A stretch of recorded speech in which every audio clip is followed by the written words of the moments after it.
We want to take a closer look at Ghislaine Maxwell, who just went on trial yesterday for alleged sex trafficking.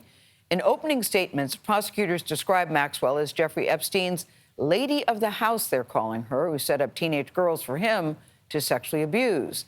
The defense denies those allegations and argues that she's on trial for crimes that Epstein committed. This display in a New York City courtroom is very different from the way that she lived most of her life, as Holly Williams reports from London. Good morning. Ghislaine Maxwell grew up here in the United Kingdom in immense wealth and privilege. We wanted to find out how she went from this to a New York jail on trial on sex trafficking charges. As we discovered, it's a complicated story. The ocean has just ended up being basically the largest dustbin in the world. This is Ghislaine Maxwell in 2014. I'm here representing civil society. 6 years after Jeffrey Epstein's first conviction, she was running an environmental organisation and still enjoying the high life, socialising with the uber-wealthy and the famous. Here in Britain, though, Ghislaine Maxwell grew up a nouveau riche outsider. Much of Britain's elitist establishment is not amused by Mr. Maxwell. Her father, Robert Maxwell, was profiled by 60 Minutes in 1988. A Jewish refugee from Czechoslovakia turned brash newspaper tycoon. Just give him the message, please, and stop giving us a hard time. Ghislaine was reportedly his favourite child. He even named his yacht after her. But he had a reputation as a bullying tyrant, including to his children.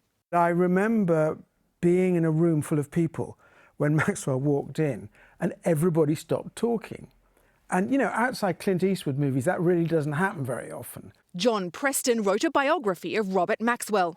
Were people frightened of him? Yes, I think people treated him with a strange mixture of kind of awe and ridicule. The body had been brought out of the sea yesterday. When the magnate drowned mysteriously in 1991, it was discovered that Maxwell had embezzled hundreds of millions of dollars, leaving Ghislaine Maxwell and her siblings humiliated and reportedly strapped for cash. They were the children of someone who's been branded public enemy #1. Serial killers have had better press than Robert Maxwell. She was this mysterious, glamorous woman. But by 1997, when journalist Vicky Ward first met Ghislaine Maxwell at a party, she'd transformed herself into a darling of New York society. She was always name-dropping Henry Kissinger, Bill Clinton.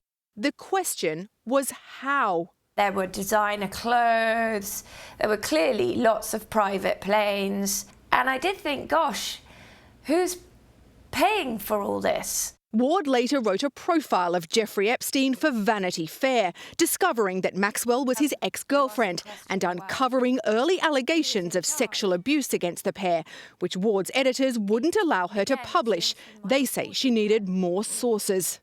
He controlled the money that she needed access to. She introduced him to rich people, to important people, to people like Prince Andrew. She'd befriended the so-called party prince in the 1980s. He denies that Maxwell and Epstein trafficked a 17-year-old to him for sex. I have no recollection of ever meeting her. But Ward told us other former friends of Ghislaine Maxwell now refuse to speak on the record, fearful their reputations will be tarnished. Is there a possibility that Ghislaine Maxwell was Jeffrey Epstein's victim in some sense? That, according to my reporting, is what her defence will argue in court. For CBS Mornings, Holly Williams, London. That is so fascinating because most people know nothing about this woman and the fact that she's now sitting in a jail cell. I'm sure she's wondering how the hell did this happen. But when you look at what the victims are saying and the role she played, it's really, really, really disturbing. Yeah. I mean, and then the key question was always like, how could she get mixed up in this? And then the storyline laid out by the Vanity Fair reporter suggested that there was a financial falling out in her family, and then Jeffrey Epstein might have been the solution to that problem. From a life of opulence to now being looked at as a villain. Yeah, for sure.